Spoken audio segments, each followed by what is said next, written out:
wabarakatuh.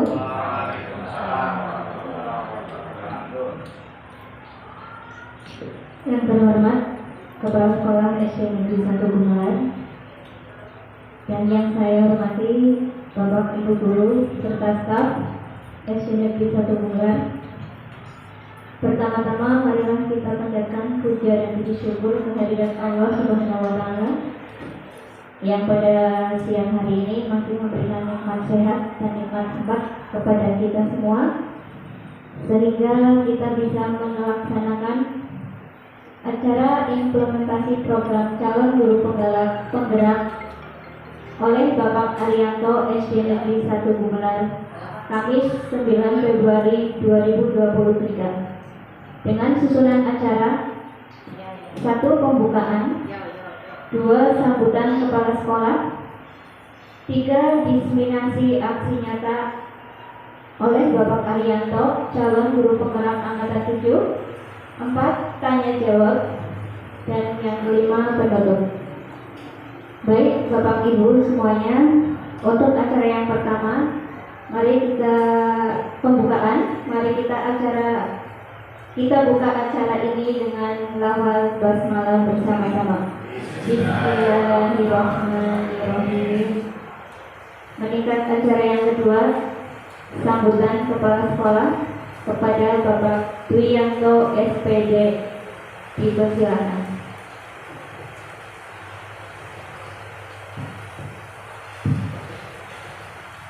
Bismillahirrahmanirrahim. Assalamualaikum warahmatullahi wabarakatuh.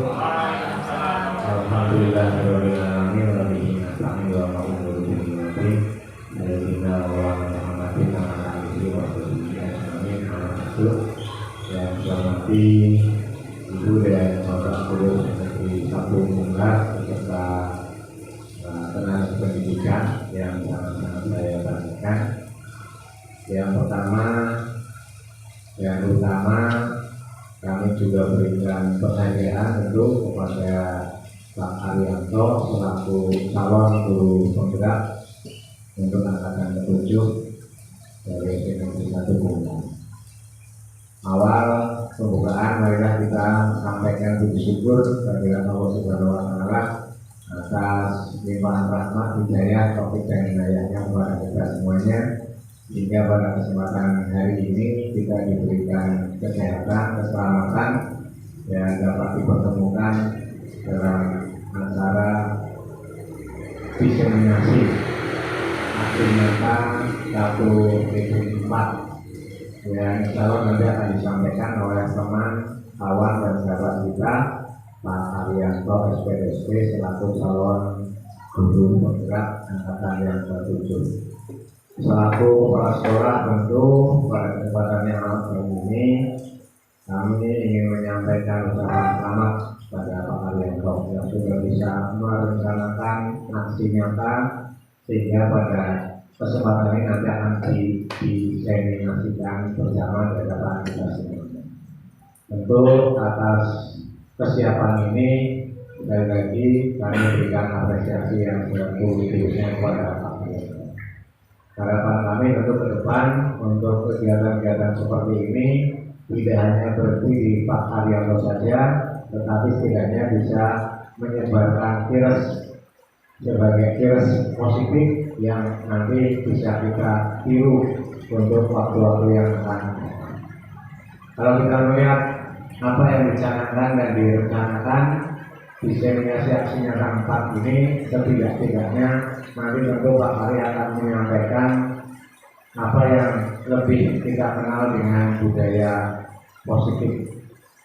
Kemudian dalam konteks budaya positif ini tentu nanti akan disajikan bagaimana kemudian hal-hal positif yang bisa dan dapat diterapkan oleh kita semuanya. Oleh karena itu nanti tentu saya tidak akan menyampaikan budaya positif itu apa, lalu bagaimana teknik dan prosedurnya nanti akan kita dengarkan bersama-sama. Karena kami yakin nanti ilmu yang disampaikan oleh Pak Arianto akan dapat kita serap, dan manakala nanti ada hal-hal yang perlu ditanyakan, perlu didiskusikan, karena ini namanya juga kegiatan diseminasi, tentu kami mohon untuk teman-teman paling tidak bisa memberi atau paling tidak menanyakan hal yang masih mungkin masih meragukan atau mungkin masih perlu diperjelaskan. Kepada Pak Arianto untuk tidak segan-segan berbagi pengalaman, berbagi pengetahuan, terutama dalam pengetahuan yang selama ini sudah didapat ketika Pak Arianto mengikuti tahapan-tahapan seleksi sehingga kemudian lolos menjadi calon guru penggerak.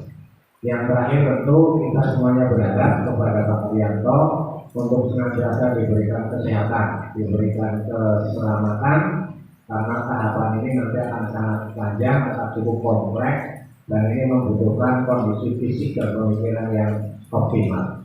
Oleh karena itu kami hanya bisa berdoa semuanya kepada Pak Arianto, mudah-mudahan apa yang akan dilalui oleh Pak Arianto nanti dari awal sampai dengan nanti akhir dan purna kegiatan ini nanti bisa tuntas. Pak Arianto mulai diberikan kesehatan, pada gilirannya nanti bisa memperoleh status tidak hanya calon tetapi betul-betul nanti bisa lolos dan bisa lulus dengan hasil yang maksimal dan berubah status menjadi guru penggerak. Sehingga pada saatnya nanti apa yang kita harapkan Pak Arianto betul-betul bisa menjadi leader untuk melakukan perubahan dalam rangka memajukan pendidikan khususnya di negeri 1 bulan. Selamat mengikuti diseminasi pada Pak Arianto dan mohon untuk teman-teman mari kita simak bersama-sama apa yang akan dibagikan oleh Pak Arianto. Kurang lebihnya mohon maaf, saya cukupi. Bila taufiq wal hidayah. Wassalamualaikum warahmatullahi wabarakatuh. Waktu saya kembali.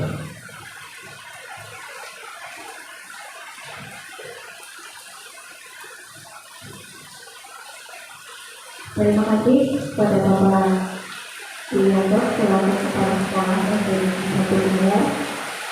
Baik, untuk acara yang ketiga yaitu diseminasi aksi nyata oleh Bapak Arianto SPD CDP Angkatan 7 Kabupaten Banyumas. Kepada Bapak Arianto disilakan.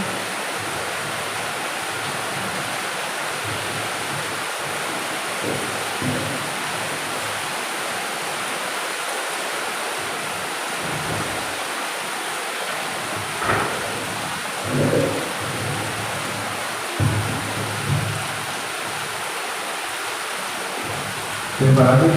Assalamualaikum warahmatullahi wabarakatuh. Yang terhormat Bapak Arianto SPD selaku Kepala Sekolah yang kami hormati, Bapak dan Ibu Guru serta karyawan SD Negeri 1 Tegal. Pertama, mari kita panjatkan puji syukur kehadirat Allah Subhanahu wa Ta'ala, di mana pada siang hari ini kita dapat bertemu dalam acara diseminasi aksi nyata. Untuk yang pertama saya mengucapkan terima kasih kepada Bapak Arianto, Kepala Sekolah dan Bapak Ibu Guru yang sudah hadir memenuhi undangan kami di acara diseminasi ini, dan mohon maaf apabila nanti dalam penyampaian saya ada kekurangan. Langsung saja Bapak dan Ibu, saya menjadi calon guru penggerak itu mengikuti kegiatan dari bulan Oktober sampai sekarang itu bulan Februari, dan sudah mengikuti ada 3 modul.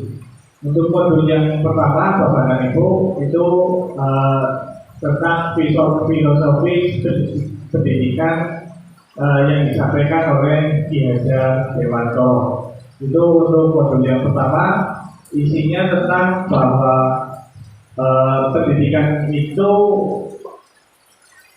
intinya adalah menuntut. Itu yang disampaikan Ki Hajar Dewanto selaku beliau adalah Bapak Pendidikan Indonesia, Bapak Pendidikan Nasional Indonesia, menyampaikan bahwa pendidikan itu menuntut. Banyak sekali materi-materi beliau atau isi tulisan beliau yang dibahas di modul 1.1 ini. Salah satunya itu menuntut bahwa pendidikan itu kita tidak boleh memaksakan kehendak kepada siswa. Bahwa siswa itu kalau diibaratkan, kalau di modul 1 itu yang saya saya ambil intisarinya bahwa seperti ini.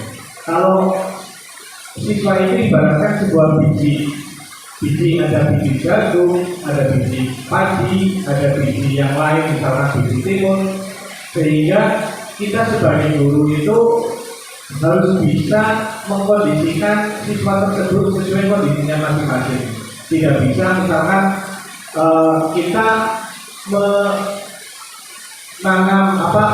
menumbuhkan biji padi menggunakan pupuk yang digunakan untuk biji jagung, itu tidak bisa. Nah, tugas kita sebagai seorang guru bahwa siswa itu memiliki potensi masing-masing, memiliki memiliki bakat masing-masing, sehingga kita tidak bisa memaksakan. Misalkan ada siswa yang bakatnya dia senang dengan matematika, kita paksakan untuk di olahraga gitu, atau sebaliknya. Misalkan siswa senangnya di olahraga tapi di matematika tidak begitu senang, kita di matematika kita sama ratakan, semuanya harus bisa matematika. Itu tidak sesuai dengan filosofi Ki Hajar Dewantoro. Tapi kita tentunya tetap memaksimalkan usaha. Yang penting ada usaha seperti itu. Jadi yang tadi saya sampaikan bahwa kita sebagai guru kewajibannya adalah memberikan bantuan, memberikan bimbingan, bahwa misalkan kalau biji jagung ya berarti di situ ada hama pengganggu, hama itu yang kita gunakan agar tumbuh sesuai dengan kodratnya, nanti menjadi tumbuhan jagung yang maksimal. Misalkan biji padi, dia hamanya kita hilangkan, kita beri pupuk sesuai pupuk padi supaya padi itu bisa tumbuh maksimal. Itu yang saya ingat dari filosofi pendidikan Ki Hajar Dewantoro di modul 1.1. Ini ada kata menuntut, ada kata menggambar, kodrat alam, kodrat zaman, ada budi pekerti.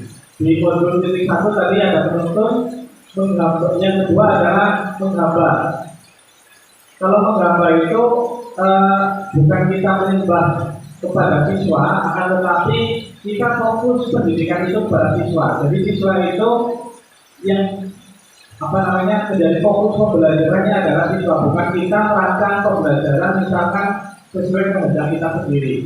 Kita tidak memperhatikan kondisi siswa, itu yang tidak sesuai menurut Ki Hajar Dewantoro. Berikutnya ada kodrat alam dan kodrat zaman. Kodrat alam dan kodrat zaman itu misalkan seperti ini. Kalau sekarang itu zaman sudah kemajuan, zaman sudah berbagai banyak perkembangan ilmu dan teknologi. Jadi perkembangan kita itu harus disesuaikan. Paling tidak kemampuan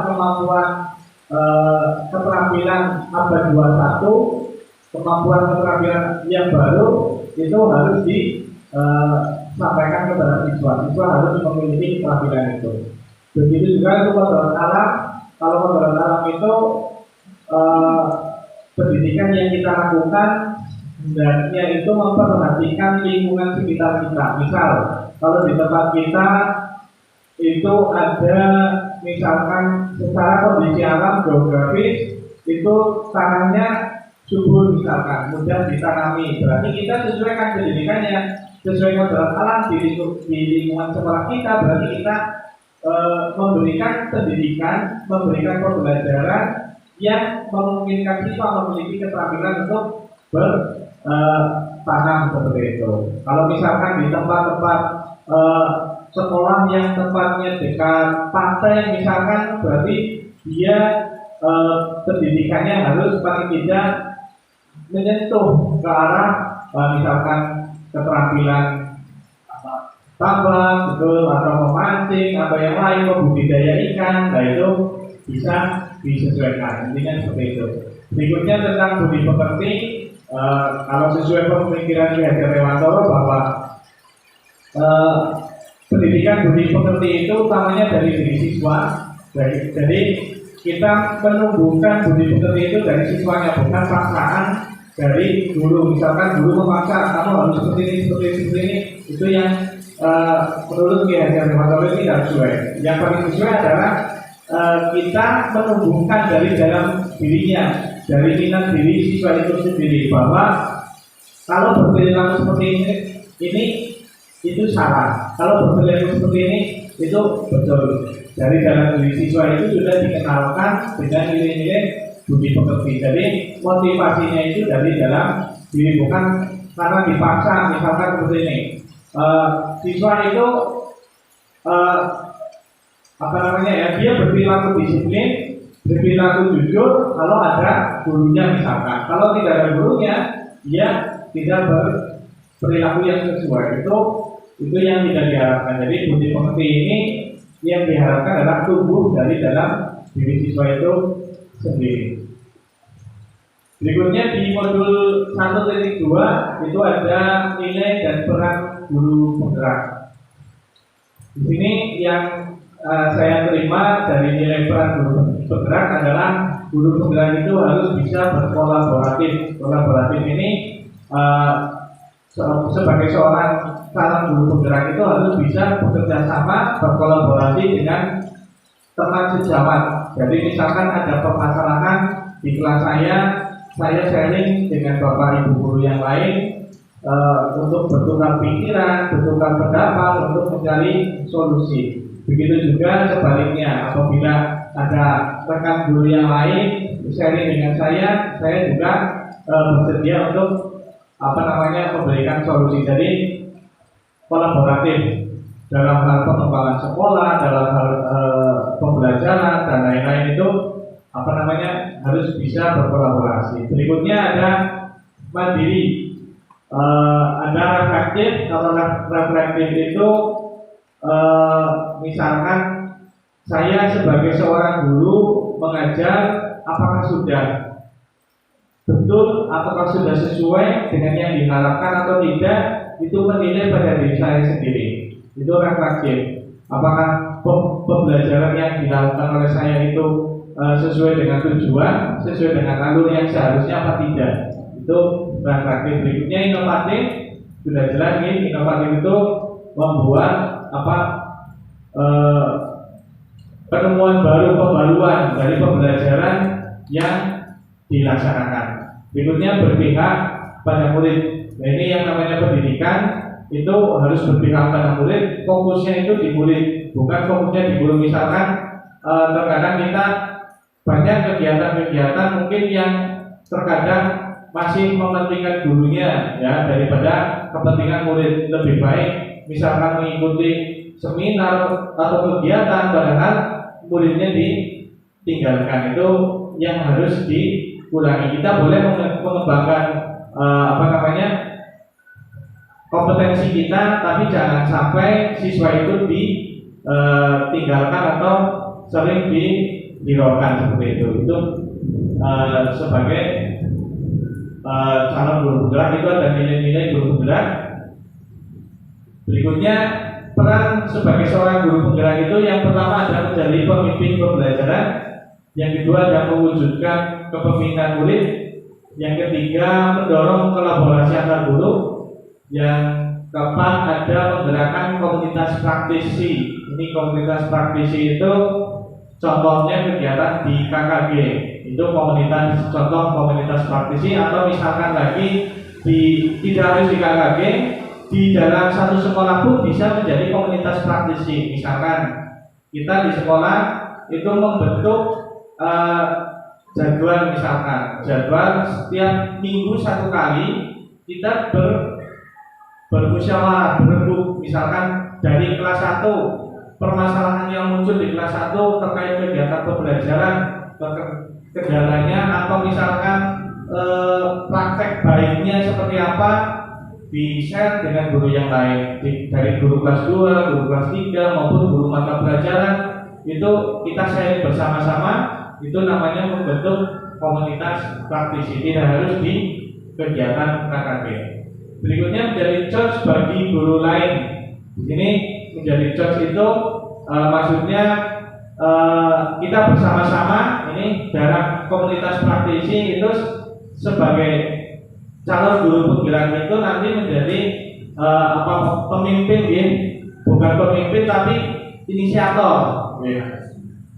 Tidak harus menjadi narasumber karena kedudukan kita yang namanya rekan guru itu kan kedudukannya sama. Jadi sebagai inisiator saja nih, menjadi inisiator membentuk komunitas praktisi. Nanti harapannya setelah adanya pendidikan guru penggerak ini di SD kita, paling tidak ada komunitas praktisi yang aktif yang bisa memecahkan masalah-masalah pembelajaran di kelas atau selain masalah juga misalkan ada praktek baik dari kelas-kelas yang lain, dari guru yang lain juga dibagi agar bisa berdampak bagi kelas yang lain seperti itu.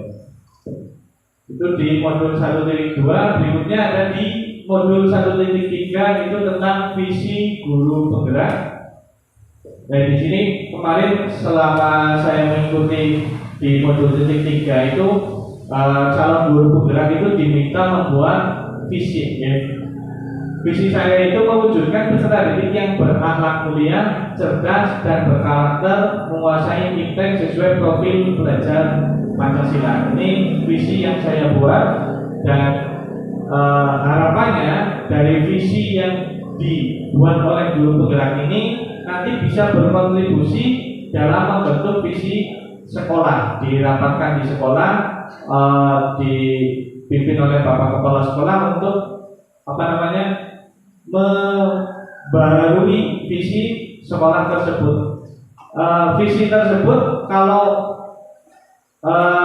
idealnya itu secara periodik itu dievaluasi, jadi tidak statis, tidak terus seperti itu. Itu visi paling tidak 1 tahun pelajaran visi sekolah itu diperbarui. Nanti dievaluasi apakah visinya masih sesuai dengan sekolah kita, apakah harus diperbarui. Nah itu nanti sebagai seorang peran guru penggerak itu nanti harus bisa berkontribusi dalam memberikan sumbangsinya, pemikirannya, idenya dalam mewujudkan visi sekolah seperti itu. Dan di sini ada profil pelajar Pancasila yang sering kita dengar juga tentang profil pelajar Pancasila dalam kurikulum Merdeka. Yang pertama ada kreatif. Kreatif ini adalah gagasan orisinal, karya orisinal, kelulusan berpikir. Jadi siswa kita diharapkan punya daya kreatif, misalkan dalam membuat sebuah karya atau produk itu hasil pemikiran siswa itu sendiri. Berikutnya ada bernalar kritis, memperoleh dan memproses informasi, menganalisis dan evaluasi penalaran, refleksi dan evaluasi. Di sini kalau bernalar kritis ini hubungannya lebih ke akademik, ya. Menganalisis sebuah informasi secara akademik. Berikutnya ada berkebinekaan global, mengenal dan menghargai budaya, komunikasi dan interaksi antar budaya, refleksi dan tanggung jawab. Ini dari nilai berkebinekaan global. Berikutnya ada nilai gotong royong, yaitu kolaborasi, kepedulian dan berbagi. Ada nilai mandiri, yaitu kesadaran akan diri dan situasi, ada regulasi diri, dan yang terakhir ada beriman, bertakwa kepada Tuhan Yang Maha Esa, berakhlak mulia. Di sini ada akhlak pribadi, akhlak kepada manusia, akhlak kepada Allah, dan akhlak bernegara. Ini profil pelajar Pancasila yang sering kita dengar untuk yang sudah diterapkan di kurikulum Merdeka. Berikutnya dari penjelasan visi yang saya buat tadi, di sini ada nilai-nilai profil pelajar Pancasila yang terdapat di situ. Jadi kalau sekarang sedang digobol-gobolkan bahwa pendidikan kita itu mengerucutnya pada pencapaian profil pelajar Pancasila. Yang pertama adalah berakhlak mulia, menggambarkan profil pelajar Pancasila dimensi beriman dan bertakwa kepada Tuhan Yang Maha Esa dan berakhlak mulia. Nanti dari visi ini praktek baiknya di sekolah nanti ada beberapa yang sudah saya praktekkan dan mungkin nanti saya mohon masukan dari Bapak dan Ibu semua perbaikannya yang seharusnya seperti apa seperti itu. Berikutnya ada berkarakter, menggambarkan profil belajar Pancasila dimensi mandiri dan kreatif. Berikutnya menguasai teks, menggambarkan profil belajar Pancasila dimensi berkebinekaan. Berikutnya ada cerdas, yaitu menggambarkan profil belajar Pancasila dimensi bernalar kritis. Jadi diharapkan nanti visi yang kita buat untuk sekolah kita itu menujunya atau mengerucut pada profil belajar Pancasila, nilai-nilainya mengerucut ke nilai-nilai profil belajar Pancasila. Nah, ini yang di modul 1.4 yang sedang saya lakukan.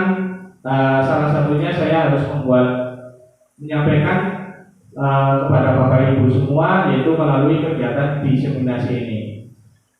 Yaitu kalau modul 1.4 yaitu membangun budaya positif. Latar belakangnya Ki Hajar Dewantara menjelaskan bahwa tujuan pendidikan adalah menuntut kodrat untuk mencapai keselamatan dan kebahagiaan yang setinggi-tingginya sebagai manusia maupun anggota masyarakat. Jadi tujuan pendidikan kita sebenarnya ini mencapai keselamatan dan kebahagiaan yang setinggi-tingginya. Di sini ada penuntut kodrat tadi yang sudah saya jelaskan. Penuntut kodrat itu siswa sesuai kodratnya, sesuai bakatnya masing-masing itu kita tuntut, kita kondisikan, kita hanya memfasilitasi sesuai dengan kondisi siswa. Jadi kita tidak bisa memaksakan siswa itu harus bisa A semua atau bisa B semua, itu tidak bisa. Tapi kita hanya bisa memfasilitasinya. Misalkan ada anak yang senang dengan seni musik misalkan,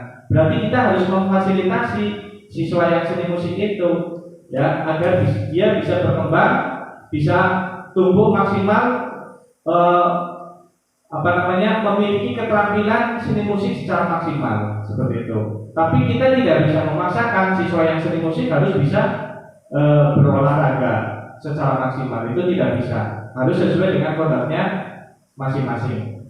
Tuh. Guru hanya menuntut tumbuh kodrat agar anak tumbuh terarah untuk mencapai tumbuh kembang anak sesuai kebutuhan melalui budaya positif yang terbangun dalam lingkungan sekolah. Jadi budaya positif yang dilakukan di sekolah itu yang nanti akan menuntut tumbuh kembang anak sesuai kebutuhannya masing-masing. Sekolah harus terhindar dari segala macam bentuk penindasan, bullying, kekerasan, dan pemaksaan terhadap warga sekolah, khususnya peserta didik. Jadi ini yang harus kita perhatikan juga, karena bullying itu akan sangat berdampak pada mental siswa, karakter siswa. Yang tadinya siswa akan tumbuh menjadi maksimal sesuai kodratnya akan terhambat karena kondisi sekolah yang misalkan terjadi bullying seperti itu. Sekolah tersebut akan berusaha sekuat tenaga untuk menciptakan suasana yang penuh dengan keharmonisan dan kebiasaan positif. Berikutnya ada teori kontrol. Ada seorang psikiater dan pendidik yaitu Dr. William Glasser dalam kontrol teori yang mungkin setelah saya mempelajari ini, yang saya dapatkan adalah ternyata pemikiran saya seperti ini itu banyak yang tidak sesuai dengan teori dari Dr. William Glasser ini. Guru mengontrol murid itu berkebalikan dengan kesadaran murid. Contohnya seperti ini, misalkan siswa itu kita misalkan dalam kegiatan sekolah, kegiatan kelas, kita membuat jadwal piket misalkan. Itu kan kita mengontrol murid agar siswa misalkan hari Senin yang piket siapa, hari Selasa yang piket siapa. Tapi itu berkebalikan dengan kesadaran murid yang seharusnya bagaimana? Yang seharusnya kita memberikan nilai-nilai terlebih dahulu, nilai-nilai universal, nilai-nilai kebaikan yang didapatkan. Misal, kalau kita sampaikan dulu ke anak bahwa apakah kita perlu membuat kelas kita bersih?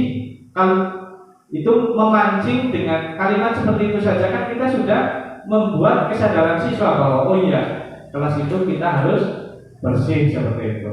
Itu kalau kita awali dengan langsung membagi jadwal piket, ya akan akan terkekang.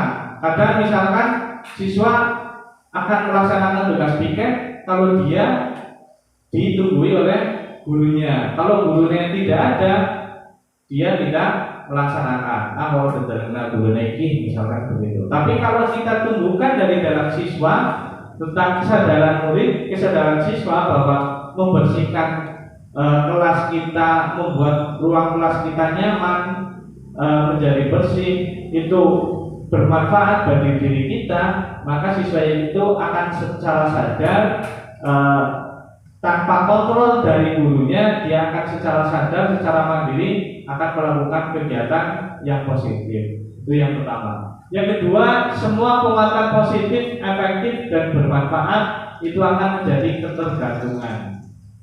Contohnya seperti apa? Misalkan kalau kita memberikan penguatan kepada siswa, itu siswa akan menjadi tergantung. Konyong lakoni kiki betul ini mengenai dinai hadiah atau misalkan dinai pujian oleh guru seperti itu. Itu kalau jangka pendek tidak masalah, tapi nanti akan menjadi ketergantungan jangka panjangnya seperti itu. Kalau dia misalkan melakukan sesuatu yang sama atau tidak mendapatkan pujian, dia akan menjadi kecewa seperti itu. Kritik dan membuat orang merasa bersalah dapat menguatkan karakter, padahal akan membuat orang yang gagal. Contohnya seperti ini, misalkan siswa itu kita menemukan siswa melakukan kesalahan. Kalau kita membuat merasa dia bersalah, kamu seperti ini salah, seperti itu, langsung kita kita vonis siswa itu salah. Itu bukan menguatkan karakternya dia, tapi menjadikan dia merasa gagal. Misalkan kotoran yang nulis tulisannya kok rapik misalkan, itu kan akan menjadikan siswa itu terngiang-ngiang di pikirannya bahwa yang tulisannya rapiknya orang bisa tulis apik seperti itu, misalkan seperti itu. Berikutnya, orang dewasa memiliki hak untuk memaksa, sedangkan menimbulkan permusuhan. Ini misalkan kalau kita paksa, kita kan sebagai guru, orang yang lebih dewasa daripada anak-anak kita pemikirannya saya bisa sebagai guru bisa memaksa murid untuk melakukan hal tersebut, padahal itu akan menimbulkan permusuhan. Misalkan siswa menjadi jelek siapa gitu? Benci kepada gurunya, ya kan? Karena dipaksa oleh gurunya untuk melakukan hal yang tidak disenangi seperti itu. Ini teori dari Dr. William Glasser tentang teori kontrol. Jadi intinya bahwa kita lebih mengutamakan kesadaran dari murid kita dengan memberikan nilai-nilai yang positif, yang memberikan gambaran bahwa nilai-nilai yang universal, nilai kebaikan itu seperti apa nanti manfaatnya untuk siswa seperti itu. Nah, ini tentang stimulus respon dan carry control. Yang stimulus respon adalah realitas kebutuhan kita sama, padahal kebutuhan kita itu berbeda. Itu teori kontrolnya. Semua orang melihat hal yang sama, padahal setiap orang itu memiliki gambaran yang berbeda. Misalkan kalau kita melihat sebuah benda misalkan, itu kan misalkan orang melihat benda itu misalkan jelek misalkan, padahal bisa juga orang yang mengartikan yang lain adalah benda itu baik seperti itu. Kita mencoba mengubah orang agar berpandangan sama dengan kita, padahal kita berusaha memahami pandangan orang lain tentang dunia agar lebih luas. Ini tentang teori kontrol dan stimulus respon. Berikutnya tentang disiplin. Dian Gosen dalam bukunya Restructuring School Discipline tahun 2001 dia menyatakan bahwa arti dari disiplin berasal dari bahasa Latin disiplina, yang artinya belajar. Sebenarnya arti disiplin itu belajar. Padahal kita sering, saya sendiri membaca ini sebenarnya tidak cocok, gitu. Kita sering mengartikan disiplin itu berarti kan sesuai aturan, gitu. Sesuai aturan berarti disiplin. Itu tidak sesuai, ya. Padahal yang artinya itu dari bahasa Latin yang artinya belajar.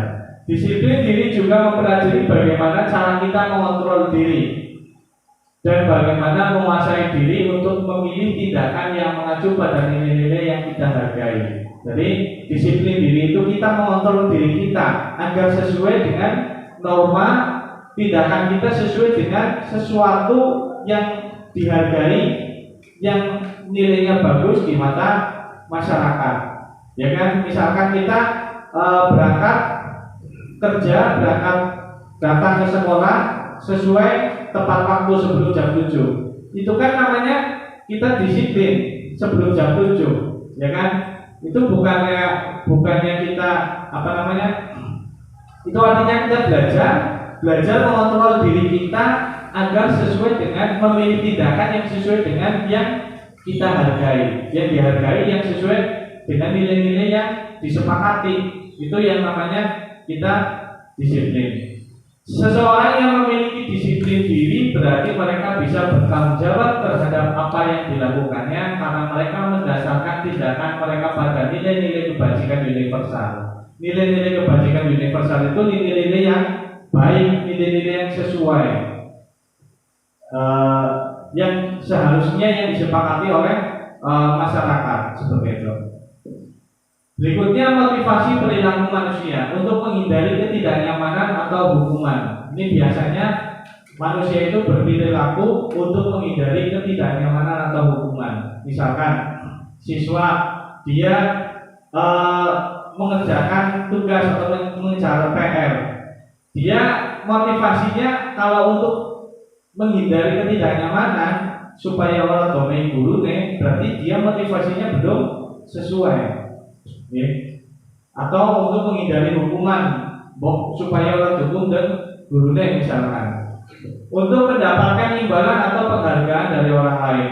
Nih, misalkan siswa itu melakukan sesuatu gelem nyapu misalkan, itu supaya gurunya kantor kata bocah sergat nyapu misalkan, atau siswa dia berperilaku sopan di depan gurunya padahal dia hanya untuk merasa yang supaya dalam di gurunya jadi abdi di gurunya.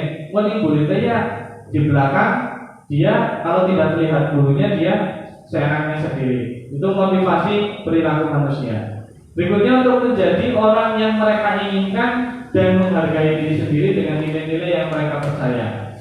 Ini untuk motivasi perilaku manusia. Berikutnya, kalau kita mendengar yang namanya hukuman, itu hubungannya nanti dengan konsekuensi, dengan restitusi. Apa itu hukuman, apa itu konsekuensi, apa itu restitusi. Yang pertama hukuman. Kalau kita artikan hukuman itu, kalau di modul yang sudah saya pelajari, kalau misalkan siswa tidak mengerjakan PR, kita hukum siswa misalkan, silakan kalau keluar kerjakan di luar PR-nya, atau misalkan kita marahin siswanya, atau misalkan siswa dihukum supaya maju, silakan berdiri di depan kelas.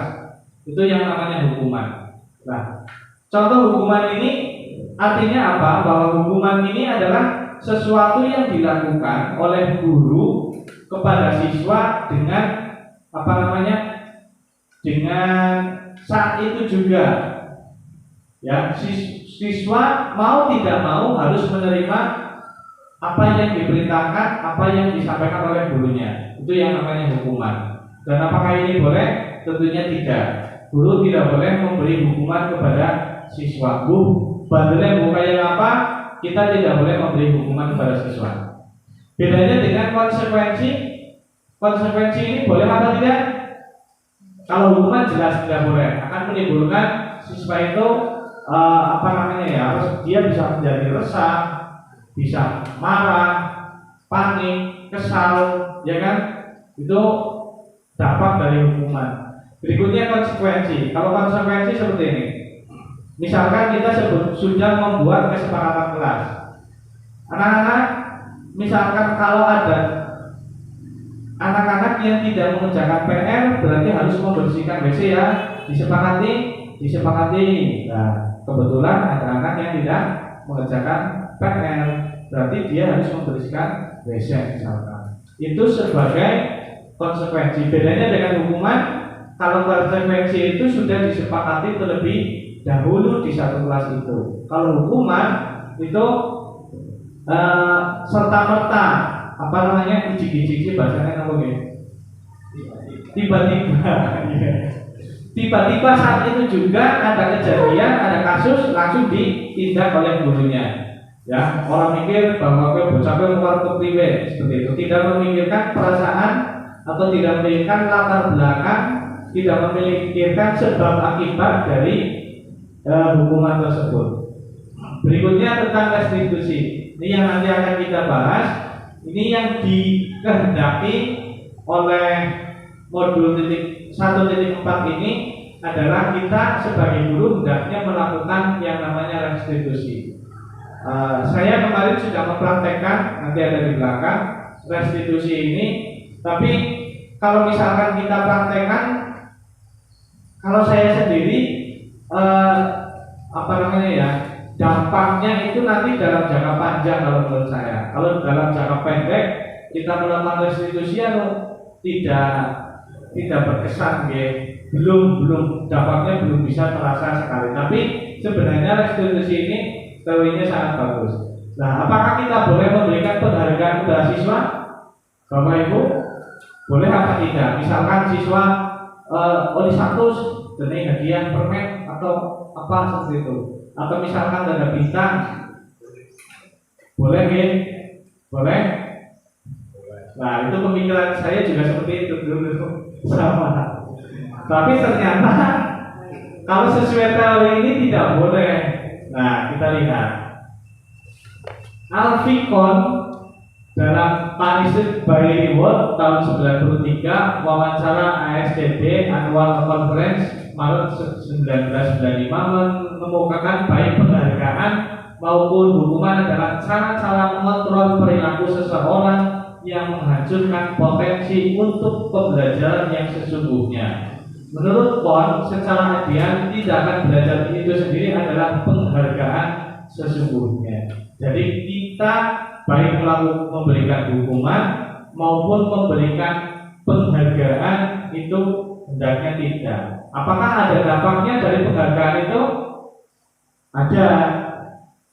Penghargaan efektif jika kita menginginkan seseorang melakukan sesuatu yang kita inginkan dalam jangka waktu pendek. Ini karena penghargaan itu hanya efektif dalam jangka waktu pendek saja, tidak dalam jangka waktu panjang. Padahal yang namanya pendidikan itu kan sepanjang hayat, supaya mengena, ya. Kita mendidik anak kita di SD, berarti paling tidak supaya nanti sepanjang hayat dia hidup itu akan selalu teringat dan bisa bermanfaat seperti itu. Padahal yang penghargaan itu hanya dalam jangka waktu pendek. Jika kita menggunakan penghargaan lagi dan lagi, maka orang tersebut akan bergantung pada penghargaan yang diberikan, serta kehilangan motivasi dari dalam. Ini motivasi dari dalam. Dia motivasinya dari luar. Misalkan mengerjakan matematika dapat 100 oleh hadiah, ya kan? Maka motivasinya bonyong dalam maning supaya oleh 100 maning supaya oleh hadiah maning. Maka motivasinya menjadi berbeda. Bukan misalkan kalau dia motivasinya saya belajar matematika supaya dapat bermanfaat bagi saya nanti ilmunya untuk kehidupan yang akan datang, supaya saya menjadi bisa berhitung misalkan. Itu kan motivasi dalam diri. Tapi kalau kita memberikan penghargaan ini, kita menghilangkan motivasi dalam diri siswa. Kita memberikan motivasi dari luar. Itu yang tidak diperkenankan. Jika kita mendapatkan penghargaan untuk melakukan sesuatu yang baik, maka selain kita senantiasa berharap mendapatkan penghargaan tersebut lagi, kita pun menjadi tidak menyadari tindakan baik yang kita lakukan. Misalkan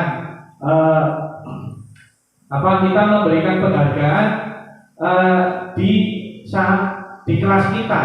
Misalkan saya mengajar di kelas 6. Nanti pada saat di SMP, dia menginjak ke SMP, tidak diberi penghargaan seperti yang saya berikan di kelas 6, maka siswa itu kan menjadi kecewa. Lah yang pas di SD tak agar kayak gini jadi penghargaan, jadi ini SMP tahu orang, dia motivasinya akan hilang. Karena apa? Dia berharap lebih, ya, berharap lebih dari apa yang dia lakukan. Seperti itu. Ini tentang penghargaan itu sebenarnya banyak nih, bahwa kita berarti sepakat ya, nanti hukuman dan penghargaan itu bisa kita kurangi. Nah, untuk selain penghargaannya seharusnya bagaimana? Selain penghargaan itu kita memberikan apresiasi.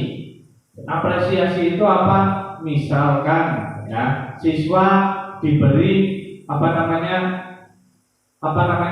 pujian, applause, itu diperbolehkan. Tapi kalau penghargaan dalam bentuk barang fisik, itu yang tidak diperbolehkan ya. Kalau apresiasi itu diperbolehkan, itu untuk menghindari dari penghargaan tersebut. Berikutnya, keyakinan kelas. Mengapa kita memiliki peraturan tentang penggunaan helm pada saat mengendarai kendaraan roda 2 atau motor? Ini monggo ada yang bisa menjawab. Mengapa kita memiliki peraturan tentang penggunaan helm? Tujuannya untuk apa? Keselamatan. Mengapa kita memiliki peraturan tentang penggunaan masker dan mencuci tangan setiap saat? Untuk kesehatan. Siswa perlu mendengarkan dan memahami arti sesungguhnya tentang peraturan yang diberikan. Apa nilai kebajikan di balik peraturan itu? Apa tujuan utamanya? Itu yang harus kita perhatikan. Misalkan orang yang memiliki, kalau jawaban Bapak Ibu tadi betul, ya, agar ada aturan mengendarai roda 2 harus memakai helm. Tujuannya misalkan motivasinya supaya orang ditilang polisi. Itu yang motivasi yang salah, yang keliru. Yang betul adalah agar menjaga keselamatan diri kita. Itu betul. Oke. Nih, yang di garis bawah yang adalah tujuan utama dari peraturan tersebut. Nah, berikutnya tentang keyakinan kelas. Apa itu keyakinan kelas? Keyakinan kelas bersifat abstrak daripada peraturan yang lebih rinci dan konkret. Jadi keyakinan kelas itu sebuah beda dengan peraturan kelas. Kalau peraturan kelas itu sebenarnya prinsipnya sama, hanya bedanya dari segi pembentukannya, dari segi penyusunannya. Nanti kita lihat perbedaannya. Keyakinan kelas berupa pernyataan universal, senantiasa dibuat dalam bentuk positif, hendaknya tidak terlalu banyak sehingga mudah diingat dan dipahami oleh semua warga kelas. Sebaiknya sesuatu yang dapat diterapkan di lingkungan tersebut. Semua warga kelas hendaknya ikut berkontribusi dalam pembuatan keyakinan kelas lewat kegiatan curah pendapat, bersedia meninjau kembali keyakinan kelas dari waktu ke waktu. Ini contoh keyakinan kelas yang sudah saya buat di kelas saya. Di sini ada 8 poin. Ya. Nah ini proses saat membuat keyakinan kelas. Nah, prosesnya bagaimana Bapak dan Ibu? Bedanya dengan peraturan kelas. Kalau peraturan kelas kan terkadang kita sudah membuat sendiri. Peraturan kelas dibuat sendiri, ditempel, dia baca peraturan kelas ditaati ya, seperti itu. Beda dengan keyakinan kelas. Kalau keyakinan kelas proses awalnya itu, jadi siswa itu menulis, ya. Dia menulis apa nilai-nilai baik, nilai-nilai yang harus dikembangkan di kelas tersebut. Contoh yang sudah saya buat, melaksanakan tugas piket. Siswa itu menyepakati bahwa melaksanakan tugas piket itu sesuatu nilai yang baik yang harus disepakati dari dalam diri siswa, bukan dari gurunya yang memberikan. kok adu piket, tidak seperti itu. Tapi dari dalam diri siswa menyepakati hal tersebut menjadi keyakinan kelas. Yang berikutnya misalkan yang nomor 2, meningkatkan kedisiplinan. Ya, siswa meningkatkan kedisiplinan, ini yang menulis adalah siswa, yang membuat adalah siswa, dan mereka dengan adanya mereka membuat sendiri, otomatis dia merasa bahwa peraturan kesepakatan kelas nyusi gawe yang harus disepakati bersama-sama. Intinya seperti itu, oke? Tentang keyakinan kelas. Dan kalau bisa membuat keyakinan kelas itu tidak usah terlalu panjang, tapi yang simple. Dan nanti kalau misalkan keyakinan kelas itu sudah banyak yang berubah, kita harus mengingatkan kembali, ya kan? Misalkan tentang ini, misalkan saling menghargai dan menghormati, ya kan?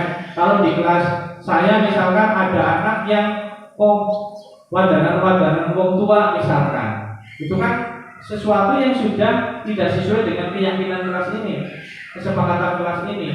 Berarti kita ingatkan, ini loh anak, kamu yang membuat keyakinan kelas ini, masa kamu yang melanggar, kamu harus ingat kembali dengan keyakinan kelas kamu, seperti itu. Itu tentang keyakinan kelas. Berikutnya tentang kebutuhan dasar manusia. Manusia itu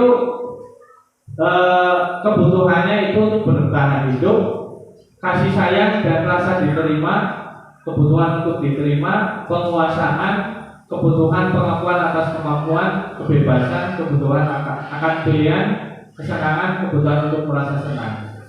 Nah, hubungannya dengan kita di kelas kita, bahwa kita harus mengetahui bahwa siswa kita itu memiliki kebutuhan dasar ini. Ya kan, terkadang siswa tidak melakukan perilaku yang melenceng. Ya kan, kita harus telusuri dulu apakah kebutuhan dasar manusia dari siswa tersebut ada yang tidak terpenuhi, maka harus kita selidiki dengan cara kita tanya jawab dengan siswa tersebut. Kebutuhan dasar manusia, semua orang senantiasa berusaha untuk memenuhi kebutuhan yang tadi dengan berbagai cara. Terkadang kalau misalkan kebutuhannya tidak terpenuhi, maka kecenderungannya dia akan melanggar suatu peraturan atau dia melakukan perbuatan yang melenceng yang tidak sesuai dengan nilai kebajikan atau nilai universal yang disepakati bersama-sama. Itu kecenderungannya seperti itu. Nah, di sini ada posisi kontrol kita sebagai guru, kita sebagai guru, apakah kita nanti nilai bersama-sama diri sendiri, tidak usah menilai orang lain. Posisi kontrolnya itu ada ada 5, posisi kontrolnya ada 5. Yang pertama sebagai penghukum. Seorang penghukum bisa menggunakan hukuman fisik maupun verbal, bisa secara fisik maupun secara verbal. Misalkan kita ngomai siswa kita, ya, memarahi siswa, itu sudah berlaku hukuman secara verbal. Orang yang menjalankan posisi penghukum senantiasa mengatakan bahwa sekolah memerlukan sistem atau alat yang dapat lebih menekankan murid lebih dalam lagi. Contohnya, patuhi aturan saya atau awas, kamu selalu saja salah, selalu pasti, selalu yang terakhir selesai. Oh, mulai bocah gak bisa baik. Nah, itu kan sebagai penghukum. Misalkan seperti itu. Itu sudah secara verbal. Nah, berikutnya posisi kontrol kita terhadap murid, yaitu membuat merasa bersalah, membuat siswa kita itu merasa bersalah. Contohnya, pada posisi ini biasanya guru akan berusaha lebih lembut, mending daripada posisinya sebagai penghukum. Membuat rasa bersalah akan menggunakan keheningan, membuat orang lain merasa tidak nyaman, bersalah atau rendah diri, kata yang dikeluarkan lembut. Tapi sebenarnya membuat merasa bersalah ini lebih lebih menyakitkan sebenarnya. Ibu sangat kecewa sekali dengan kamu. Berapa kali bapak harus memberitahu kamu ya? Gimana coba kalau orang tua kamu tahu kamu berbuat seperti ini? Tuh siswa merasa dan teman seperti itu, merasa dia itu bersalah, ngedon betul. Itu posisi kontrol merasa bersalah. Berikutnya posisi kontrol sebagai teman. Posisi kontrol ini tidak akan menyakiti murid, namun tetap berupaya mengontrol murid melalui persuasi. Ya, posisi teman pada guru bisa negatif maupun positif. Positif di sini berupa hubungan baik terjalin antara guru dan murid, seperti teman, menggunakan hubungan baik, humor, mempengaruhi dan lain-lain. Contohnya, ayo, kok kan kayak gue ya, Pak Guru lah seperti itu. Ayo, ingat tidak bantuan Bapak selama ini. Ya sudah, kali ini tidak apa-apa, nanti Ibu bantu bereskan. Misalkan ada anak yang melakukan kesalahan, wis Bapak seperti yang saya ngomong berarti ya. Nah, itu misalkan seperti itu. Itu posisi kontrol kita sebagai guru, sebagai teman kepada murid kita. Selanjutnya sebagai pemantau. Memantau berarti mengawasi. Pada saat kita mengawasi, kita bertanggung jawab atas perilaku orang-orang yang kita awasi. Posisi pemantau berdasarkan pada peraturan-peraturan dan konsekuensi. Menggunakan sanksi konsekuensi, kita dapat memisahkan hubungan pribadi kita dengan murid. Sebagai seorang yang menjalankan posisi pemantau, pertanyaan yang diajukan antara lain, peraturannya apa? Ya jawab, peraturannya apa? Seperti itu. Apa yang telah kamu lakukan? Sanksi atau konsekuensi apa? Nah, ini posisi kita sebagai pemantau. Kita memposisikan tidak melihat posisi siswa, kondisinya seperti apa. Seperti peraturannya ini gelem konsekuensinya apa ya jalan, kan seperti itu kepada siswa. Berikutnya posisi manajer. Nih yang sehendaknya dilakukan ini posisi manajer kita sebagai guru. Posisi di mana guru berbuat sesuatu bersama dengan murid, mempersilahkan murid mempertanggungjawabkan perilakunya, mendukung murid agar dapat menemukan solusi atas permasalahannya sendiri. Misal ada siswa yang nakali batire lah ya, nakali batire. Berarti kita mempersilahkan murid ya untuk mempertanggungjawabkannya bersama-sama, siswa dibantu mencari solusinya, ya kan? Contohnya misalkan apa yang kita yakini, nah ini fungsinya dari keyakinan kelas ini adalah untuk itu mengembalikan lagi. Kita memiliki keyakinan kelas seperti ini, ya betul apa tidak seperti itu. Jika kamu meyakininya, apakah kamu bersedia memperbaiki? Ya wis, berarti keyakinan kelasnya ini. Kamu tidak mematuhi keyakinan kelas yang kamu buat. Apakah kamu bersedia memperbaiki? Nah ini yang terkadang anggar kurdo mau ingin wetok dulu nih ya kita kadang siswa sekarang utamanya pada prakteknya sulit untuk melakukan perubahan yang sangat drastis seperti itu. Apa rencana kamu untuk memperbaiki hal ini? Terkadang siswa diberi arahan 1 kali, 2 kali, 3 kali. Kalau misalkan itu hanya sebuah omongan biasa, dianggap suwe-suwe ya bosen dengan bocah ini, dianggap angin laluan, paling ngomongin kayak seperti itu. Tapi itu yang harus kita lakukan.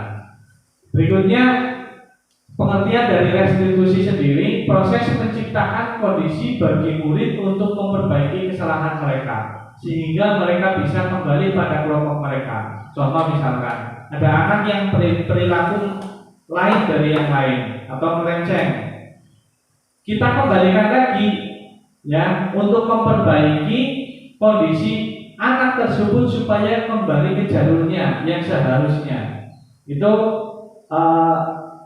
pengkondisian itu kita sebut sebagai kegiatan restitusi. Kita berkolaborasi antara guru dengan murid untuk mencari solusi dari masalah mereka. Seperti itu. Nah ini penerapan segitiga restitusi. Ini disebut segitiga karena ketiga-tiganya ini harus kita lakukan. Yang pertama adalah menstabilkan, yang pertama adalah menanyakan keyakinan kelas. Keyakinan kelas apa yang telah kita sepakati? Ini keyakinan kelasnya ditanyakan dulu. Berarti kalau siswa melanggar keyakinan kelas, berarti kita kembalikan lagi ke sini. Kamu ingin menjadi orang yang seperti apa? Nah, ini pertanyaan dari menanyakan keyakinan. Berikutnya, stabilkan identitas. Setiap orang pasti pernah melakukan kesalahan. Kamu bukan satu-satunya yang pernah melakukan ini. Jadi posisinya antara siswa dengan guru itu sharing antara siswa dan guru itu bukan sebagai guru memarahi muridnya, tapi sharing seperti biasa. Berikutnya, validasi tindakan. Tentu kamu punya alasan mengapa melakukan itu. Adakah cara yang lebih efektif untuk mendapatkan apa yang kamu butuhkan? Contohnya misalkan ini. Ada siswa misalkan, kalau di SD 1 kan tidak ada. Contoh kasus, ada anak yang malah itu meminta uang minta uang kepada teman yang lain. Itu kan berarti sebuah kasus, sebuah permasalahan. Berarti kita harus menunjukkan siswa yang meminta uang itu, yang memalang itu, kita duduk bersama dengan siswa itu. Kita tanyakan tentang keyakinan kelas, kesepakatan kelas, ya kan? Terus menstabilkan identitas. Semua orang pasti melakukan kesalahan, tidak ada orang yang sempurna. Kamu sadar bahwa kamu itu melakukan kesalahan. Kita menyadarkan siswanya dulu bahwa perilakunya itu tidak sesuai. Kalau sudah, berarti kita langsung ke sini. Validasi tindakan. Berarti kamu melakukan tindakan yang salah. Apakah kamu ingin atau mau memperbaiki kesalahan kamu? Berarti dicari solusinya. Solusinya seperti apa? Misalkan meminta maaf, tapi harus dari siswanya yang mengeluarkan ide itu. Guru hanya membantu membimbing bahwa siswa itu gelem mencari solusi dari permasalahan dia sendiri. Guru hanya membantu. Misalkan berarti nyong jaluk duit mama yang nyauri ya supaya doakan kowe yang duit sing jaluk ning patire kae, terus meminta maaf. Misalkan itu berarti dia yang berinisiatif untuk minta maaf, mencari solusi dari permasalahannya itu. Ini penerapan dari segitiga restitusi. Ini contoh-contohnya, tidak perlu saya bacakan. Nah, selanjutnya membangun budaya positif. Ini kuncinya. Siswa membuat kesepakatan kelas lalu dipasang di dinding kelas. Ini sudah saya lakukan. Murid terbiasa menjaga kebersihan, mau menolong orang lain, memiliki rasa solidaritas yang tinggi, memberi salam kepada guru, teman, dan orang lain, memberi senyum, santun dan sama-sama, bertutur kata yang sopan, serta melaksanakan ibadah sesuai dengan kepercayaan masing-masing. Ini budaya-budaya yang bisa kita terapkan di sekolah kita. Nanti ada beberapa contoh yang sudah saya terapkan dan mungkin ada yang belum, yaitu menjadi PR kita bersama. Mari nanti kita bisa sharing bareng apa-apa yang sudah ada bisa kita perbaiki, bisa kita teruskan. Nanti yang belum, mari kita diskusikan bersama-sama. Yang pertama, sholat zuhur berjamaah. Ini hubungannya dengan beribadah, melaksanakan ibadah sesuai keyakinannya masing-masing. Ini masuk pada profil belajar Pancasila, ya, yaitu dengan sholat zuhur berjamaah. Yang sudah saya lakukan yaitu saya sering menjadi imam di sholat zuhur. Jadi siswa itu yang menjadi makmum, dan sebelum sholat zuhur berjamaah itu melakukan adzan. Jadi adzannya bergantian, utamanya yang laki-laki, ya. Yang laki-laki bergantian. Dan saya sudah membuat yang namanya buku catatan. Ini buku catatan kegiatan ibadah. Buku catatan kegiatan ibadah ini isinya yang menjadi muadzin siapa, ini dicatat. Jadi siswa itu, saya punya buku catatan. Hari ini misalkan muadzinan si Azril, ini ada catatannya di sini. Terus berikutnya kita setelah sholat zuhur biasanya ada saya sudah mengaplikasikan ceramah, ceramah itu sebentar, saya keluar sebentar.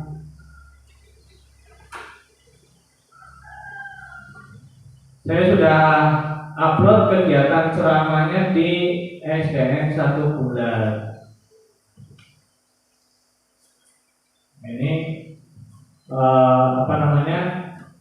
kegiatan ceramahnya sebenarnya singkat sih, tidak begitu panjang. Ini misalkan seperti ini.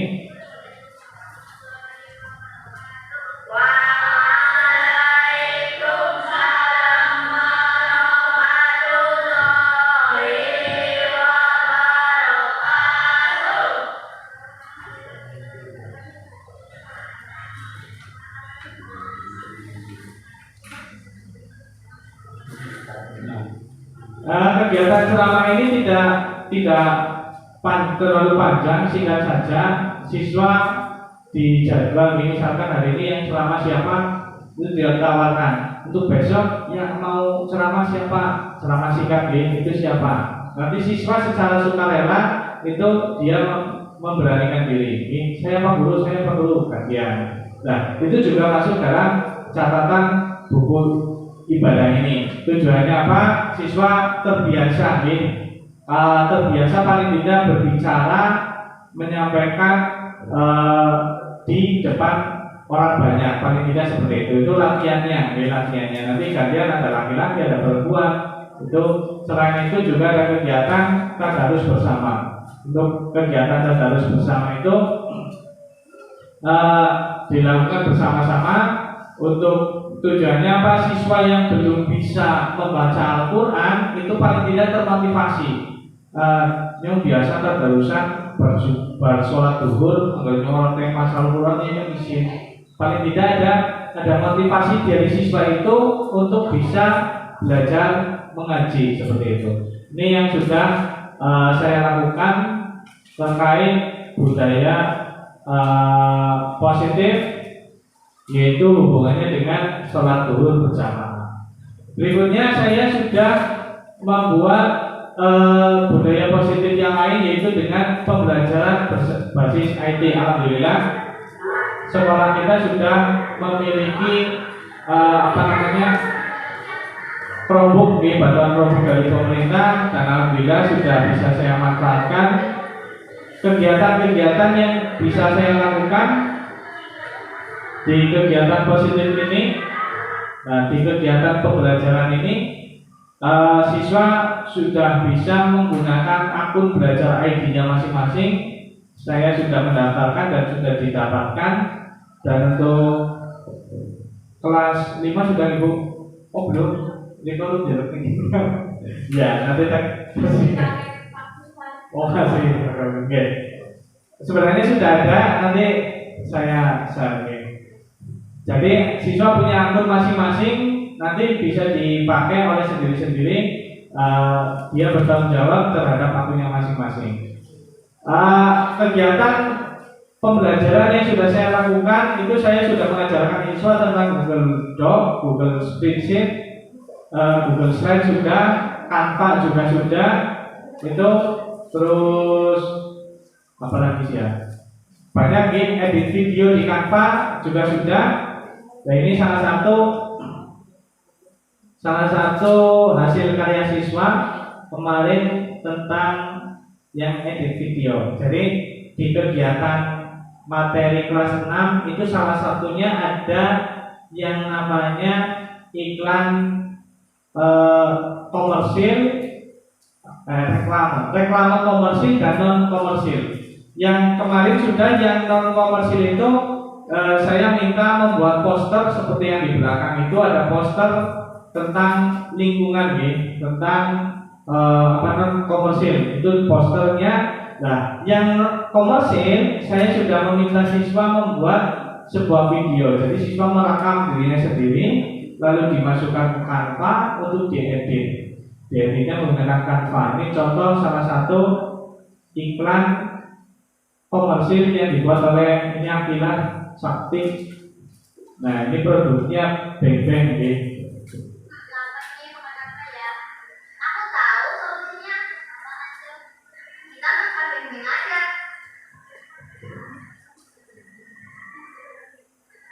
Ini buat kamu.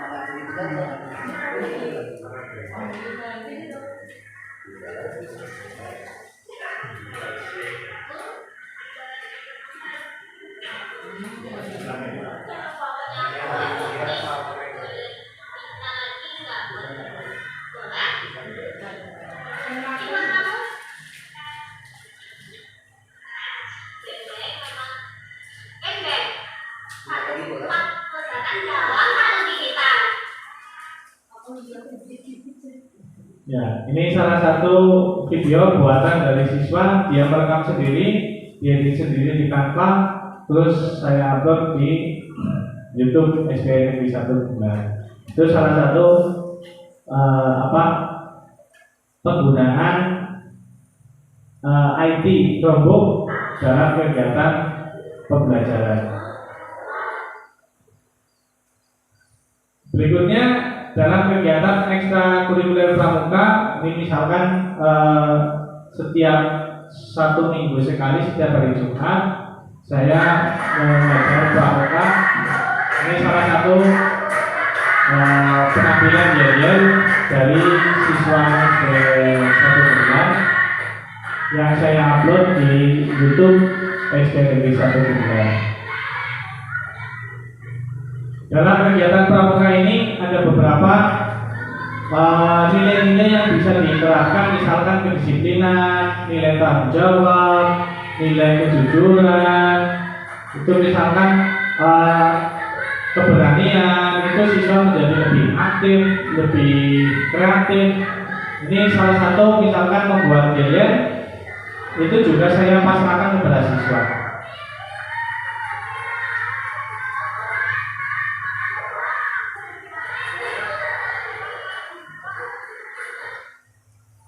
Berikutnya kegiatan bersalaman dengan guru sebelum dan selesai belajar di sekolah. Ini dilakukan saat sebelum kegiatan belajar di sekolah. Nah, ini yang menjadi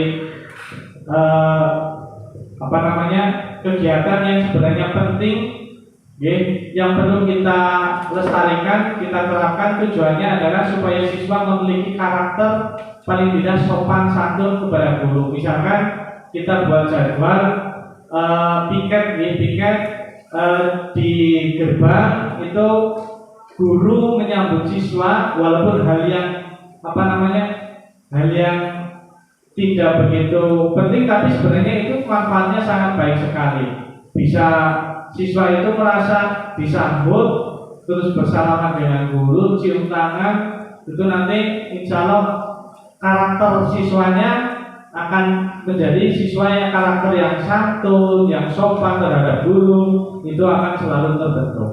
Itu yang bisa dilakukan. Berikutnya kegiatan belajar yang menyenangkan bagi siswa juga sudah saya lakukan, yaitu dengan belajar melalui lagu.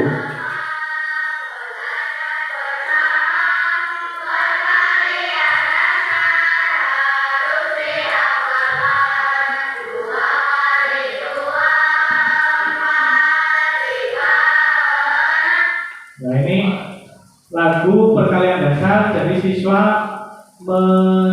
menghafalkan perkalian dasar itu dengan lagu agar siswa itu lebih senang, lebih enak menghafalkan perkalian, tidak sepanang. Kalau dengan lagu dia akan lebih menarik seperti itu untuk siswa.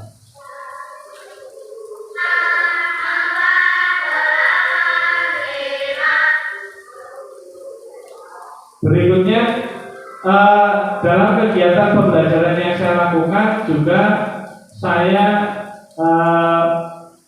melakukan meminta siswa untuk presentasi menggunakan Chromebook. Ini salah satu presentasi belajar siswa. Jadi siswa itu menjadi kreatif, siswa menjadi kritis, berpikir kritis. Dia membuat presentasi sendiri menggunakan Google Slide. Jadi dipresentasikan di depan kelas kepada siswa yang lain. Biasanya saya membagi seperti ini. Misalkan ada suatu tema besar, saya bagi menjadi berpasangan atau kelompok kecil. Nanti kelompok kecil itu membahas topik-topik, subtopik yang dari materi besar itu. Nanti setelah siswa membuat presentasinya di Chromebook, nanti dipresentasikan, siswa yang lain menanggapi, memberi kritik, saran atau masukan atau memberi penguatan kepada siswa yang presentasi di depan seperti itu.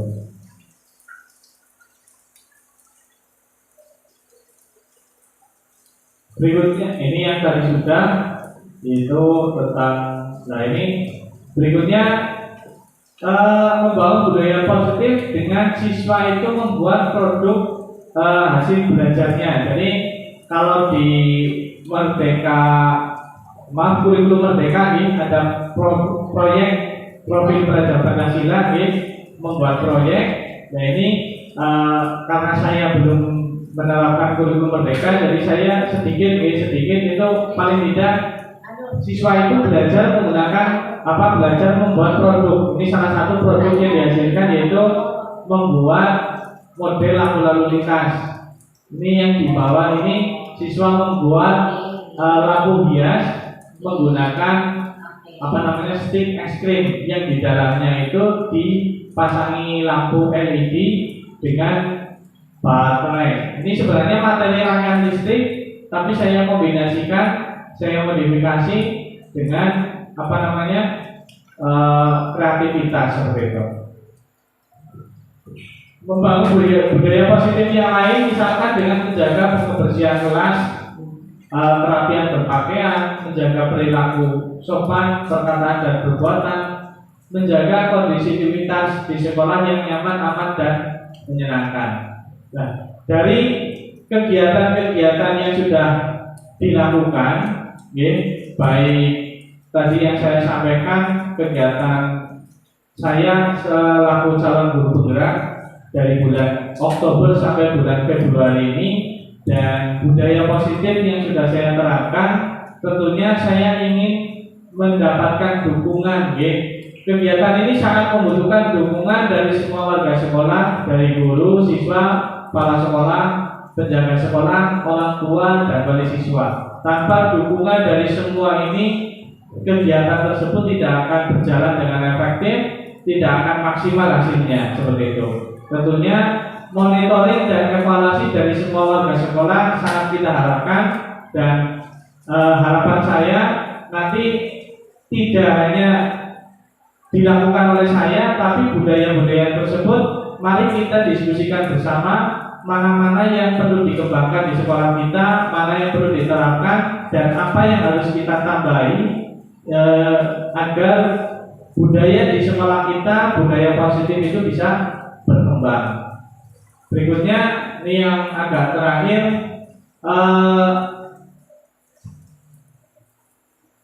kesan saya selama mengikuti pendidikan guru penggerak ini, yang pertama adalah menyenangkan. Dari awal saya mendaftar menjadi calon guru penggerak itu mungkin banyak orang yang dari calon guru penggerak kesulitan seperti itu, tapi sebenarnya menyenangkan. Banyak ilmu yang saya dapatkan, banyak pemikiran-pemikiran yang saya ternyata salah jalan seperti ini. Maksudnya bagaimana? Maksudnya yang tadi seperti yang di materi saya, memberikan penghargaan itu kalau menurut saya boleh, tapi ternyata itu tidak sesuai seperti itu.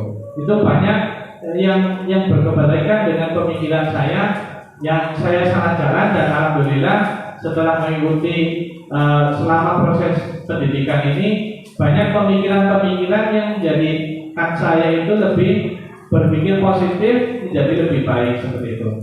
Berikutnya saya juga berpikiran bahwa kita harus belajar sepanjang hayat, walaupun kita tidak pandang umur, usia,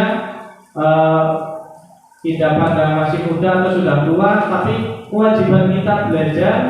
Salah satunya adalah kegiatan seperti ini. Bapak Ibu mengikuti, saya bersyukur sekali Bapak Ibu bisa mengikuti diseminasi saya ini. Salah satu bagian ini yaitu kita belajar bersama-sama. Nah, ini salah satu moto dari pendidikan guru penggerak ini adalah tergerak, bergerak, dan menggerakkan. Tergerak ini yang pertama adalah seorang calon guru penggerak itu yang pertama itu harus tergerak dulu. Tergerak itu hati kita, hati guru tersebut itu harus tergerak. Kalau dia sudah tergerak untuk lebih baik, untuk maju, untuk melakukan sesuatu yang lebih bagi muridnya, bagi siswanya, setelah itu dia bergerak. Contohnya, setelah saya tergerak bahwa melakukan kegiatan seperti ini harusnya melakukan aksi nyata, misalkan pembiasan yang positif. Selanjutnya bergerak. Saya bergerak itu berarti saya melakukan sendiri, yang mempraktekkan apa yang ada di pikiran saya. Berikutnya yang terakhir adalah menggerakkan. Nah, ini salah satu kegiatan yang menggerakkan adalah dengan cara kegiatan diseminasi yang sedang saya lakukan, yaitu membagi pemikiran saya kepada Bapak Ibu semua agar bisa ikut tergerak seperti saya, sehingga pemikiran-pemikiran hal-hal yang positif bisa bisa diterima, bisa kita gunakan sebagai ajang untuk memajukan pendidikan, terutama di sekolah kita, seperti itu. Terakhir, saya ucapkan terima kasih dan salam bahagia untuk kita semua. Saya ucapkan terima kasih sekali Bapak dan Ibu. Itu presentasi diseminasi dari saya selama mengikuti calon guru penggerak sampai bulan Februari ini, dan saya mohon doanya Bapak Ibu, insya Allah nanti sampai bulan Juni akhir ini saya mengikuti pendidikan calon guru penggerak. Masih ada modul 2, modul 3, dan terakhir nanti ada lokakarya ke-7. Seperti itu Bapak dan Ibu, mohon maaf yang sebesar-besarnya apabila ada kekurangan. Wabillahi taufiq wal hidayah. Wassalamualaikum warahmatullahi wabarakatuh.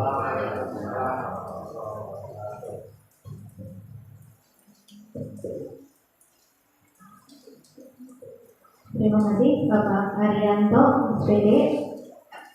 Banyak sekali ilmu yang bermanfaat dari materi yang Bapak sampaikan. Tingkat acara selanjutnya yaitu tanya jawab. Monggo Bapak Ibu yang mau bertanya, silakan. Saya kembalikan lagi ke Pak Arianto. Monggo Pak Kudi. Di depan Pak.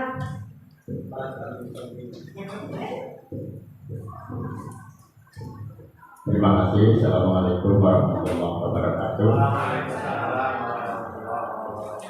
Informasi dari diseminasi yang disampaikan oleh CGP Pak Arianto, kami hanya ingin klarifikasi secara singkat saja.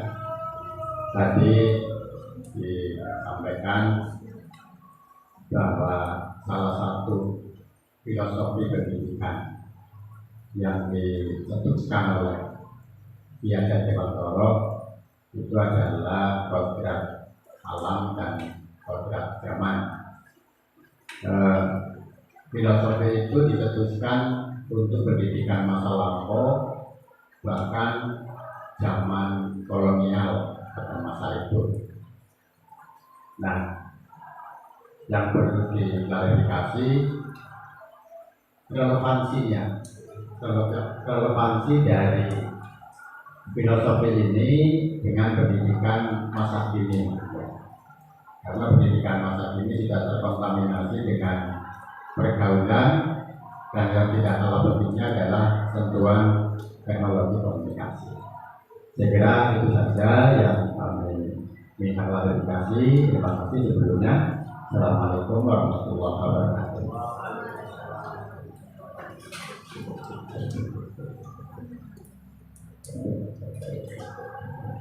Terima kasih atas pertanyaannya Pak Budiono. Langsung saja, filosofi dari Ki Hajar Dewantoro yaitu menuntun kodrat anak agar dapat mencapai keselamatan dan kebahagiaan yang setinggi-tingginya, baik sebagai manusia maupun sebagai masyarakat, yang tentunya ada kodrat alam dan kodrat zaman. Terkait kodrat alam dan kodrat zaman sebenarnya seperti ini Pak. Jadi filosofi Ki Hajar Dewantoro itu sudah dibuat pada saat zaman kolonial penjajahan Belanda, yaitu walaupun dibuat pada saat zaman kolonial, tapi menurut pakar pendidikan itu sampai sekarang itu masih berlaku, sehingga dimunculkan kembali pada kurikulum Merdeka yang dimaksud dengan kodrat alam dan kodrat zaman. Yang pertama kodrat alam dulu, bahwa kalau kodrat alam itu bahwa pendidikan kita itu harus memperhatikan potensi yang ada di lingkungan sekitar kita. Misalkan potensi kita di tempat tinggal kita di Jawa Tengah, Kabupaten Banyumas, di Kecamatan Bulan misalkan, itu kita tidak bisa menyamakan dengan pendidikan yang ada di daerah Papua. Itu yang namanya kodrat alam. Jadi secara alam, secara fisik seperti itu tidak bisa kita samakan, sehingga kita harus menyesuaikan diri. Kita sudah masuk dalam kurikulum Merdeka. Merdeka di sini berarti kita bisa menentukan kompetensi, kemampuan yang dimiliki siswa yang sesuai dengan kondisi alamnya. Seperti tadi yang saya sampaikan, misalkan potensi di wilayah Kecamatan Bulan misalkan. Potensi di sini berarti kan ada tepung tapioka, Aceh, pengolahan Aceh. Berarti sesuai kodrat alam di sini berarti kan kita pendidikan kita ada yang mengarah ke situ. Jangan sampai kita menyampingkan di lingkungan pengolahan Aceh, tepung tapioka, tapi pendidikan kita ya tidak menyentuh ke arah situ acan caranya. Jadi paling tidak kita mengenalkan pada siswa bahwa di sini itu potensi di Kecamatan Bulan ada pengolahan tepung tapioka. Berarti kita harus memberikan pemikiran bahwa kepada siswa supaya siswa berpikir kritis. Oh, ngerana ini pengolahan tepung, dan tepung itu berbalang-balangan maling luar daerah. Berarti memacu siswa untuk berpikir kritis. Berarti sebenarnya di Kecamatan Bulan harusnya bisa didirikan pabrik pengolahan tepung tapioka menjadi produk yang lebih bermanfaat. Misalkan dibuat kue, jajanan atau yang lain. Itu kodrat yang disebut dengan kodrat alam. Jadi untuk sampai saat ini mungkin masih tetap bisa sesuai ini. Berikutnya ada kodrat zaman. Yang namanya kodrat zaman itu pendidikan kita menyesuaikan zaman yang sudah ada sekarang, itu yang namanya kodrat zaman. Misalkan siswa kita SD sekarang itu yang namanya generasi milenial. Generasi milenial itu katanya dia lahir sudah ada yang namanya teknologi, itu sudah ada. Teknologi sudah ada, dia baru lahir. Tidak seperti kita. Saya sendiri, saya lahir perkembangan teknologi belum semaju sekarang. Ya, jadi kalau murid kita seperti saya tadi misalkan mencontohkan mempraktekkan penggunaan Chromebook, saya misalkan membelajarkan siswa itu saya tidak sulit. Siswa untuk belajar Chromebook nembe dewarai sepisan dene langsung mudeng, langsung jalan dewek. Itu siswa sekarang. Jadi tidak usah yang namanya kodrat zaman itu maksudnya kita harus menyesuaikan zamannya. Siswa itu pemikirannya tak sekarang dengan adanya teknologi. Tinggal kita mengarahkan, misalkan siswa senang bermain HP, berarti kita harus mengarahkan HP-nya itu untuk hal-hal yang positif, dimanfaatkan untuk kegiatan yang positif. Itu pendidikan kita mengarahkannya disesuaikan dengan kodrat zaman itu seperti itu. Misalkan kalau pendidikan kita disesuaikan sama seperti zamannya saya SD, ya tidak sesuai. Itu yang disebut sebagai kodrat alam dan kodrat zaman. Berarti disesuaikan dengan alam, disesuaikan dengan zaman sekarang. Seperti itu Pak Budiono. Semoga bermanfaat.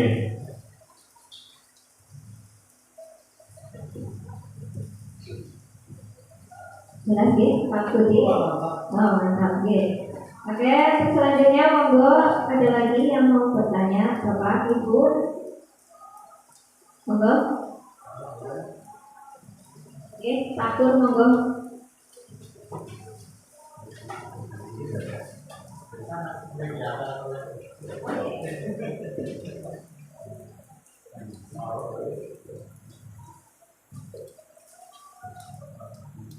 Terima kasih. Assalamualaikum warahmatullahi wabarakatuh.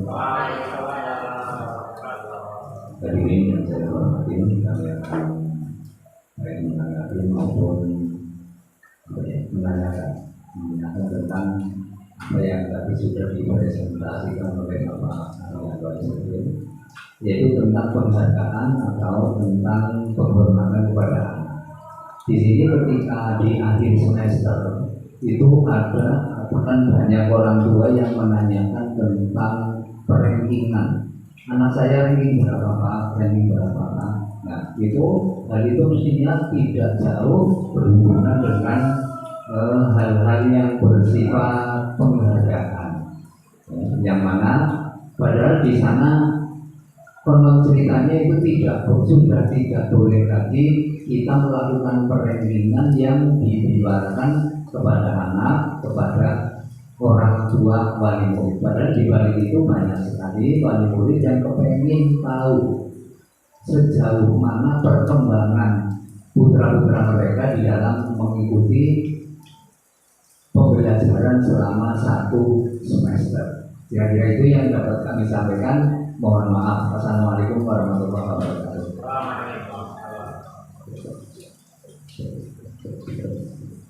Terima kasih. Pertanyaannya dari Pak Purwanto terkait perankingan siswa. Jadi kalau kita melihat di penghargaan ini tentunya mungkin nyambung juga bahwa siswa itu mendapat penghargaan peringkat 1, 2, 3 dan seterusnya. Kalau kita lihat ke belakang tadi bahwa yang namanya siswa itu memiliki potensinya masing-masing. Siswa itu yang tadi saya sampaikan di awal bahwa siswa itu sebenarnya kan benihnya sendiri-sendiri. Ada yang benih padi, ada yang benih jagung, ada yang benih kacang hijau misalkan. Dia kan tidak bisa dibandingkan. Kalau kita samakan ini misalkan 2 jagung kalau 2 kacang hijau. Itu kan kalau butuh kapan baiknya mesti diulit jagung. Itu filosofinya sebenarnya seperti itu. Jadi yang namanya perankingan itu kan kita hanya meranking kemampuan siswa secara akademik, ya kan? Secara akademik. Sedangkan potensi siswa itu kan sebenarnya bermacam-macam. Contoh misalkan, kalau secara matematika startnya seperti ini. Kemampuan matematika seseorang siswa satu dengan siswa yang lain tentunya berbeda, ya kan? Itu hal yang riskan apabila itu disebarluaskan. Misalkan siswa sebenarnya dia di olahraganya itu bagus, ya kan? Dia memiliki bakat bermain voli, bagus misalkan, padahal dia di matematikanya rendah. Apabila nilai rankingnya itu, nilai raportnya itu disebarluaskan secara terbuka, ya otomatis dia akan ngedon. Ya kan, misalkan matematika yang dinilai pasti nilai-nilai akademik, nilai-nilai dhuwur kabeh. Itu dia akan menjadi bangga misalkan. Tapi siswa yang nilainya rendah, dia secara psikis dia akan terdampak. Padahal sebenarnya dia memiliki potensi yang lain di luar akademik tersebut. Itu dampak dari perankingan sebenarnya itu. Nah, solusi dari yang tadi disampaikan oleh Pak Purwanto mungkin seperti ini Bapak Ibu. Seperti tadi yang saya sampaikan bahwa kita harus tergerak dulu. Saya tergerak, Bapak Ibu tergerak, dan nanti tugas dari Bapak Ibu adalah menggerakkan orang tua wali siswa. Apa yang sebenarnya terjadi, apa yang seharusnya dilakukan. Contohnya misalkan perankingan kita hilangkan, tapi yang namanya rapot siswa itu tetap kita berikan, dan kita memberikannya seperti ini. Misalkan siswa masuk di kelas 6, mikirnya bocah TIM perkalian hanya sampai 5, tapi setelah saya ajar bisa menghafalkan perkalian sampai 9. Nah, perkembangan itu yang kita sampaikan ke orang tua. Oh Bu, si Andi ini tadinya di awal kelas 6 itu hanya perkalian 5, tapi ada perkembangan, dia sekarang sudah sampai perkalian 9. Perkembangan itu layakkan secara pribadi, tidak bisa samakan dengan orang lain. Sedangkan misalkan si Budi taruh istrinya perkalian dulu sana kawin awal kelas 6, kan dia perkembangannya akan berbeda lagi seperti itu. Apakah peningkatannya akan arah mana lagi, kan berbeda-beda. Begitu juga dengan keterampilan yang lain. Tidak hanya di matematika, misalkan di pelajaran IPA misalkan, itu hal-hal seperti itu yang sebenarnya kita harus samakan persepsi kita, samakan pemikiran kita. Kita harus punya catatan. Dan tugas guru tersebut adalah memfasilitasi tumbuh kembangnya siswa, memberikan fasilitas, memberikan dorongan, memberikan tempat, memberikan fasilitas agar siswa itu tumbuh berkembang secara maksimal. Itu tugas kita seperti itu. Seperti itu Pak Purwanto, semoga bisa diterima.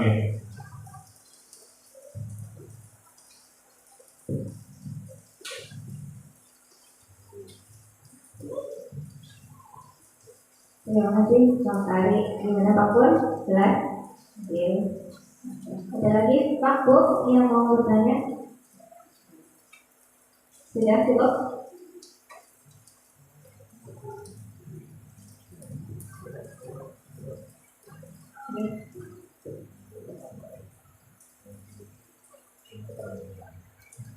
Baik, Bapak Ibu, acara demi acara sudah kita lewati bersama. Tibalah acara yang terakhir dalam penutup. Mari kita tutup acara pada sore hari ini dengan bacaan hamdalah bersama-sama. Alhamdulillahirobbilalamin. Terima kasih Bapak Ibu, dan terima kasih Pak Arianto selaku calon guru penggerak sebagai pemateri. Ya, sangat bermanfaat bagi kita semuanya ya, terutama hal-hal yang sebenarnya kita belum tahu, ternyata oh salah gitu ya. Ya, ternyata saya selama ini masih banyak kekurangan dalam mengajar. Ya, terima kasih sekali lagi. Kurang lebihnya mohon maaf. Wassalamualaikum warahmatullahi wabarakatuh. Waalaikumsalam. Saya banyak.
Ketua regu atau pemimpin regu di sebelah kanan barisan. Wakil pemimpin regu di sebelah kirinya.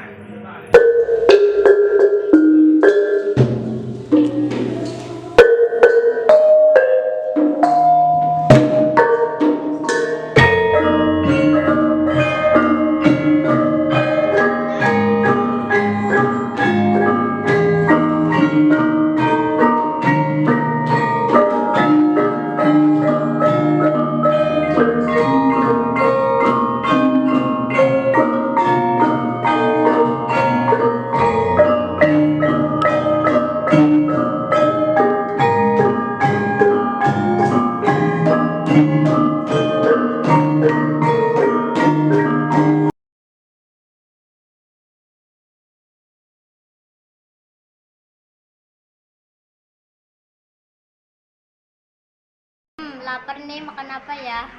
Aku tahu solusinya. Apaan tuh? Kita makan beng-beng aja. Ini buat kamu. Ya.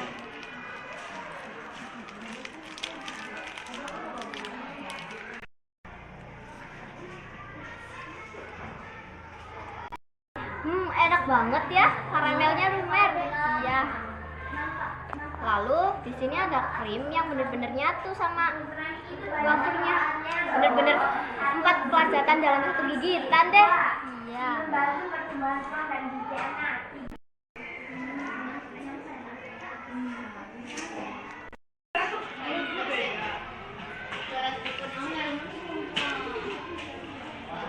Punya aku habis nih. Boleh minta lagi nggak buat di rumah? Boleh. Ini buat kamu. Oke. Beng-beng memang. Beng-beng. 4 kelezatan dalam 1 gigitan.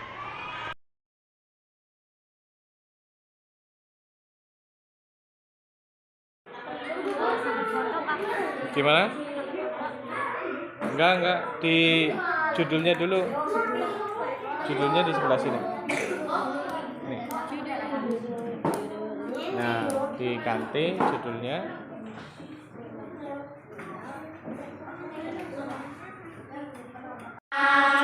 Ridho